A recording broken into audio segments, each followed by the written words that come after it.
Hello, everybody. My name's Nate Bloom. This is our Research Assignment 6 PowerPoint turned into a YouTube video. This is my first try ever at this, so bear with me, and hopefully we'll just knock this out and get through it. All right, my topic was on government oversight on scientific research to limit misconduct. Way back at the beginning of the semester when we had our options to choose from, I chose falsification of facts, fakes on the internet, and the topic of government oversight on scientific research was not what I originally started with after all the advice from our instructor. And you guys, this is what I came up with eventually, and I'm glad to finally be doing it. Falsification of facts, especially fakes on the internet or anything like that, is nothing new in our society. Falsification of anything goes all the way back to, Watergate, that kind of scandal. Recently, Patricia Dunn of Hewlett Packard, accused of her corporate spying on her own board, that sort of thing. We're going to touch a little more on the scientific research and how I think a little more government oversight can limit that. So before we can get into that, we kind of have to look at a couple cases of people who were caught falsifying data and scientific misconduct, and maybe a little reason behind it. Is it money, prestige, recognition? Many factors play into it, and those are just a few. Ultimately, at the end of this, I think you'll realize that the same that I did, that more government oversight is the only way to really limit these misconducts. So our first case study is Dong Pyo Han. He was a former biomedical scientist at Iowa State University, a very respected HIV vaccine researcher. Very, very important stuff he was doing. In 2013, he was forced to resign from Iowa State University after his research was found to be falsified. A quote at the bottom there, I was foolish, coward, and not frank, was the second part of the quote. In a confession letter in September 30th, 2013, he started the fraud in 2009, quote, because he wanted results to look better. This is Mr. Han continued. We just touched on his reasoning behind committing his fraud and misconduct. His actual misconduct deed was spiking rabbit blood with human antibodies. For 4 years, you can see 2009 to 2013, his research was considered valid, and many universities and researchers used it and took it even further, all based off of false research. Harvard scientists finally raised concerns in 2013, and all through my research, the problem that I found was that all I could find was a single verification. Duke University is a very good school, not the same level as Harvard, but still, to only have one school verify his research before allowing him all that federal grant money, that's just not acceptable. The second case study that I looked at was Eric Pullman. I chose this for a couple different reasons. One, his field is so important today. He was one of the most reputable researchers in the field of human obesity, physiological changes associated with menopause, effects of exercise on obesity, and the human aging process. Come on, who wouldn't want this guy to succeed? Another reason I chose Eric Pullman, he's the very distinct honor of being the first man prosecuted for falsifying scientific data. The government doesn't usually prosecute scientists in this manner. They're usually reprimanded in the scientific field, lack of grants, lack of job opportunities, that sort of thing. But this was a big case. He was the first one to he actually spent a year and a day in prison. After all it was all said and done, 17 grant applications from the National Institute of Health were falsified, at least 10 of his over 200 papers proven fictitious, and he had cheated research agencies, mostly the NIH, out of $2.9 million. The system that we have built now of scientists checking scientists is a main reason that all of his transgressions were allowed to pass.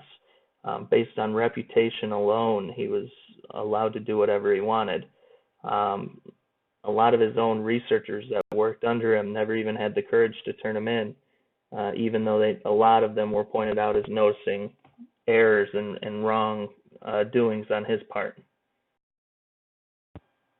So we come back to just a couple of the reasons to falsify data. Make results look better than was Dong Pyu Han was guilty of. You know, he had an important field of HIV vaccine studies, and he probably did more damage to his own field than he did good because they were working for 4 years on his falsified data. The second one would be reputation allows it and needs to continue. Eric Pullman had such a high reputation, nobody questioned his findings. And then when they did, they let it slide. All of his underlings and his peers, they just took his word as almost law. It just kind of compounded. His reputation was built off of false work that with more government oversight probably would have, never started in the beginning. So definitely more government oversight, I think, would have stopped both of these cases, or at least stopped them much sooner than they did. The Office of Research Integrity was a big part of my research. It was something I came across in almost every case that I was looking into. It's a branch of the U.S. Department of Health and Human Services. The link I provided there goes straight to all of their scientific misconduct cases, and I was surprised at how many there were. Just thought I'd throw that in there if you guys want to check it out and go see all of these scientific misconduct cases. I'm sure you'll notice the same thing I did, that there are many, many cases and they just keep going. Now, this next slide, the federal policy on research misconduct, I found while I'm doing my research, really jumped out to me in my paper and on the PowerPoint. The first couple bulletins are pretty standard. Misconduct defined as fabrication, falsification, or plagiarism. Pretty standard definition I think most of us would come up with or be pretty close to. Findings of research misconduct must be committed intentionally or knowingly, and the allegation be proven by preponderance of evidence. Pretty standard stuff I think most of us would agree with. The part that really jumped out to me was the responsibilities of federal agencies to research institutions. Federal agencies have ultimate oversight authority for federally funded research, which they should. We're giving out federal taxpayer money to these scientists in the form of grants. We should expect wholeheartedly that they're going to be above board and their research is going to be at the very minimum true. Whether it works out or not, the very least we should expect from them is that they're going to be honest and their work is true. The second part, but research institutions bear primary responsibility for prevention and detection of research misconduct. This is the part that really got me, because if you checked out the ORI website in the previous slide, which I did, there are so many cases of misconduct that these institutions, their primary responsibility of prevention and detection, they are not doing their job. And it is as simple as that. Why are the federal agencies granted ultimate oversight, but then giving the research institutions the primary responsibility for prevention and detection? Everything that I've found has put the federal government almost in a cleanup duty. The Office of Research Integrity, almost all that I found on them was them investigating misconduct after it already happened. They have ultimate oversight. Why are they not using it when the research institutions have proven that they don't prevent and they don't detect misconduct? And now we've made it to the conclusion. This is just a good photo that I found, pharmaceutical industry, because the majority of the scientific misconduct does happen in the pharmaceutical industry, and a lot of that is to do with the results-oriented field and the money-oriented field. So the picture just says 9 out of 10 doctors on our payroll recommend this product. I just wanted to leave you with a couple stats here, and I think you'll probably have come to the same conclusion that I have. In 2012, up to 65% of the 2,000 or so papers studied were retracted due to poor ethical judgment. 1 in 10 board positions at for-profit healthcare companies are held by researchers affiliated with a nonprofit or academic institution. Government can be too large, and I think a lot of people agree with me on that. But it can also be too small, as we saw in the previous slides on their federal policy. They have the power, they have the ultimate oversight. It's federally funded money, it's their money, it's taxpayer money. Why do they only relegate themselves to a cleanup position and investigate the misconduct rather than prevent it in the first place?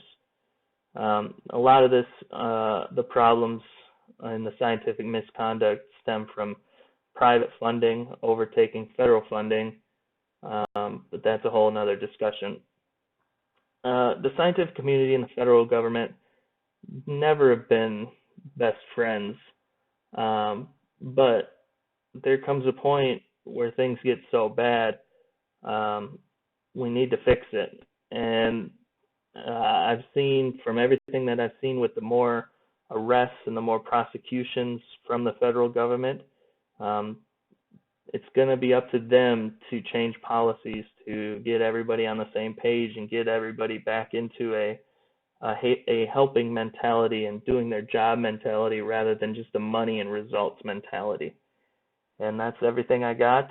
Thank you for sticking with me. I'm sure this ended up longer than I expected. I hope you guys all had a good semester. I did.